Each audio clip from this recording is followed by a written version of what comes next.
చంద్రబాబు గారు లడ్డూ వివాదాన్ని ఎందుకు ఆయన ఎక్స్టెన్షన్ చేసుకుంటూ పోతున్నారు? జగన్మోహన్ రెడ్డి తిరుమలకు వస్తానంటే డిక్లరేషన్ ఇవ్వాలని ఎందుకు రాద్ధాంతం చేస్తున్నారు?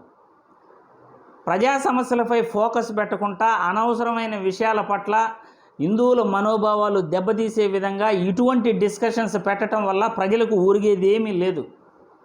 చంద్రబాబు గారు దయచేసి ఈ లడ్డూ విషయానికి ఫుల్ స్టాప్ పెట్టండి. భారతదేశం మొత్తం కూడా లడ్డూ వివాదం గురించే ఇప్పుడు చర్చించుకుంటున్నారు. అసలు 8 ట్యాంకర్లు తిరుపతికి వచ్చాయి, వాటిని 8 ట్యాంకర్లలో 4 ట్యాంకర్లు వాడేశారు అని చంద్రబాబు గారు అంటుంటే చాలామంది భక్తులు కూడా వాళ్ళ మనోభావాలు దెబ్బతింటున్నాయి. తిరుపతిలో క్వాలిటీ చెక్ చేస్తారు, శాంపుల్స్ తీసుకుంటారు. మళ్ళీ తిరుమలలో కూడా శాంపుల్స్ చెక్ చేసిన తర్వాతే ప్రసాదాల వినియోగానికి నెయ్యిని వాడతారు. కానీ ఎటువంటి శాంపుల్స్ ల్యాబ్లో టెస్ట్ చేయకుండా, తిరుమలలో కూడా టెస్ట్ చేయకుండా క్వాలిటీ లేని నెయ్యిని ఎలా వాడుతారు అని నేను చంద్రబాబు గారిని ఈ వీడియో ద్వారా ప్రశ్నిస్తున్నాను. మీరు మాట్లాడిన మాటలకు, మీరు చెప్పే మాటలకు ఏమైనా పొంతన ఉందా అని అడుగుతున్నాను. రెగ్యులర్గా గత ఎన్నో ఏండ్లుగా క్వాలిటీ శాంపుల్స్ చెక్ చేసిన తర్వాత నెయ్యికి ఒక సర్టిఫికేట్ కంపెనీ వాళ్ళు ఇస్తారన్నమాట. ల్యాబ్ రిపోర్టింగ్ వాళ్ళు, సైంటిస్టులు ఒక సర్టిఫికేట్ ఇస్తారు, NABL సర్టిఫికేట్. ఆ సర్టిఫికేట్ ఉంటేనే, ఆ సర్టిఫికేట్ చూపిస్తేనే నెయ్యిని తీసుకోవటం జరుగుతుంది. తీసుకున్న తర్వాత కూడా శాంపుల్స్ చెక్ చేస్తారు. ఆ సర్టిఫికేట్లు మామూలుగా అయితే ఇవ్వరు. క్వాలిటీ బాగుంటేనే ఆ నెయ్యిని మనం వాడచ్చు, ప్రజలు వాడచ్చు, దాన్ని ఆహార పదార్థాల్లో తినేదానికి వాడచ్చు అని అనుకుంటేనే ఆ NABL సర్టిఫికేట్ అనేది వస్తుంది. ఆ సర్టిఫికేట్ చూపించిన తర్వాత మనం మాట్లాడుకుంటా వాడుకోవచ్చు నెయ్యిని.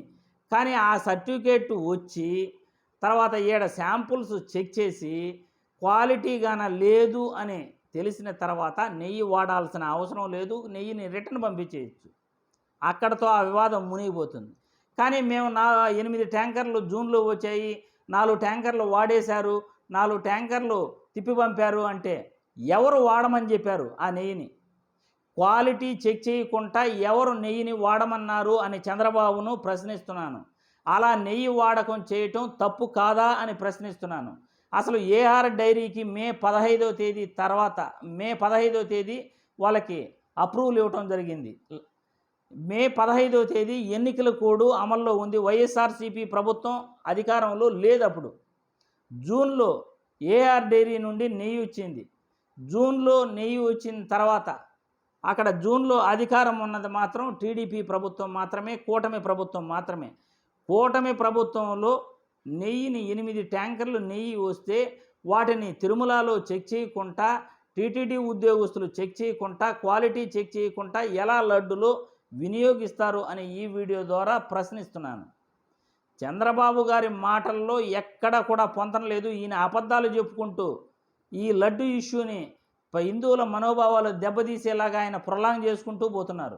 జగన్మోహన్ రెడ్డి గారు ఆయనకి డిక్లరేషన్ ఇవ్వాలి అన్నదానికి నేను ఎందుకు డిక్లరేషన్ ఇవ్వాలి?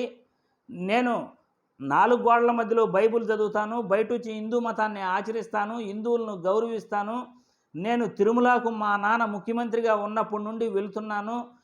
మా నాన్నగారు పట్టు వస్త్రాలు సమర్పించారు, నేను పట్టు వస్త్రాలు దేవుడికి బ్రహ్మోత్సవాల్లో సమర్పించాము. పట్టు వస్త్రాలు సమర్పించిన తర్వాత కూడా మేము ఎవరో తెలియనట్టుగా, కొత్త వ్యక్తులు అయినట్టుగా ఒక మాజీ ముఖ్యమంత్రిని సెల్ఫ్ డిక్లరేషన్ ఇవ్వాలి అని అడగటం ఎంతవరకు సమంజసం? నా మతం మీకు తెలీదా? నా మతం మానవత్వం అంటూ జగన్మోహన్ రెడ్డి గారు ప్రెస్ మీట్ పెట్టి లడ్డూ విషయంపై ఏ విధంగా ప్రాసెసింగ్ జరుగుతుందో ఆ ప్రాసెసింగ్ మొత్తాన్ని వివరిస్తూ నెయ్యి ట్యాంకర్లు జూన్లో వచ్చాయని, ఈవో దీనిపైన మాట్లాడారని, వాటిని వెనక్కు పంపేశారని, నెయ్యి వాడకం జరగలేదని ప్రెస్ మీట్ పెట్టి ఆయన పద్ధతిగా చెప్పారు. ఆయన చెప్పిన ప్రెస్ మీట్కు చంద్రబాబు నాయుడు సాయంత్రం కల్లా నిన్న ప్రెస్ మీట్ పెట్టేసి దీన్ని గబ్బు చేసేసి మళ్ళీ నెయ్యి వాడారని, ప్రసాదంలో 4 ట్యాంకర్లు వాడారు, 4 ట్యాంకర్లు తిప్పి పంపారని చెప్పటం ఖచ్చితంగా మీరు దేశం మొత్తం ఏదో చెయ్యాలి అని అనుకుంటున్నారు. అసలు టీటీడీలో నెయ్యి చెక్ చేయకుండా ఎలా వాడారు అనే కేసులు వేయచ్చు. మీ ప్రభుత్వంలో వచ్చిన ట్యాంకర్లు మీ ప్రభుత్వంలో చెక్ చేయకుండా ఎలా నెయ్యి వాడారు అని ఖచ్చితంగా కేసులు వేయచ్చు. మీరు మాట్లాడిన మాటల్లో అబద్ధాలు కనపడుతున్నాయి. జూన్లో నెయ్యి ట్యాంకర్లు వచ్చాయని ఏఆర్ డైరీ చెబుతోంది. మేము జూన్లోనే పంపాము. ఆమె వీడియో ప్రెస్ మీట్కి రిలీజ్ చేసిన వీడియోలు చక్కర్లు కొడుతున్నాయి. జూన్లో వచ్చిన నెయ్యి ట్యాంకర్లు మీరు ఎలా వాడతారు? మీ ప్రభుత్వమే అధికారంలో ఉంది. మళ్ళీ జగన్మోహన్ రెడ్డి గురించి మీరు ఎందుకు మాట్లాడుతున్నారు? వైసీపీ ప్రభుత్వం గురించి మాట్లాడాల్సిన అవసరం ఏముంది? మీ ప్రభుత్వంలో వచ్చిన నెయ్యికి ఆ ప్రభుత్వానికి గత ప్రభుత్వానికి మీరు ఎలా అంటగడతారు? ఇవన్నీ చూస్తుంటే చంద్రబాబు నాయుడు ఈ ఇష్యూని రాజకీయం చేయాలని చూస్తున్నారు. తిరుమల పవిత్రతను దెబ్బతీసే విధంగా నెయ్యిపై లడ్డూ విషయంపై ఆయన రాద్ధాంతం చేస్తూ ఏదో చేయాలి, వైసీపీ పార్టీపై బురద చల్లాలి అనే నెపంతోనే ఈయన మాట్లాడుతున్నట్లు క్లియర్గా తెలుస్తుంది. మీ ప్రభుత్వంలో జరిగిన తప్పుకు గత ప్రభుత్వానికి ఆపాదించడం చాలా చాలా తప్పు. అసలు ఒక మాజీ ముఖ్యమంత్రిని డిక్లరేషన్ అడగటం కూడా తప్పు. ఆయన కొత్తోడు కాదు, రాష్ట్రంలో ప్రజలందరికీ తెలిసిన వ్యక్తి. మీకన్నా కానీ ఎక్కువ ఫ్యాన్ ఫాలోయింగ్ ఉన్న వ్యక్తి జగన్మోహన్ రెడ్డి. మీకన్నా కానీ మీరు 15 సంవత్సరాల్లో చేయలేనటువంటి పనులు జగన్మోహన్ రెడ్డి ప్రజలకు చేశాడు.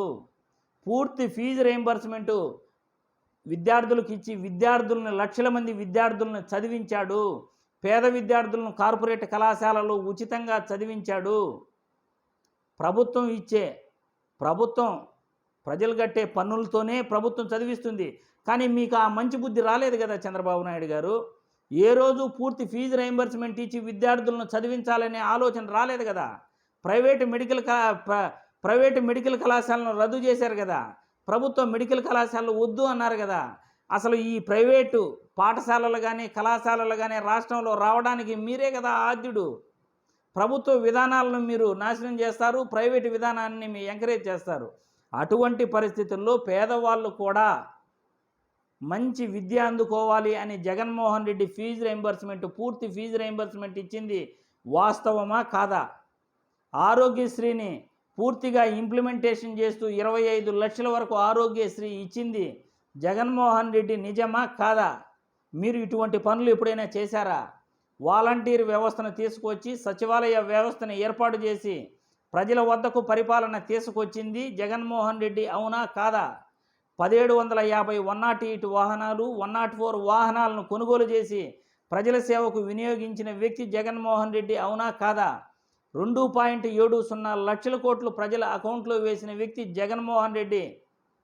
పేదవాళ్ళు అకౌంట్లో వేసిన వ్యక్తి ఈయన చెడ్డవాడు ఎలా అవుతాడండి?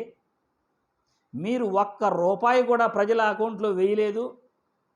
2.70 లక్షల కోట్లు బడ్జెట్ కన్నా ఎక్కువ మొత్తం ప్రజల అకౌంట్లో డబ్బులు వేసి పేదవాడికి సహాయం చేసి పేదవాడిని చదివించి పేదవాడికి ఆరోగ్యం ఇచ్చిన వ్యక్తి చెడ్డవాడు అవుతాడా?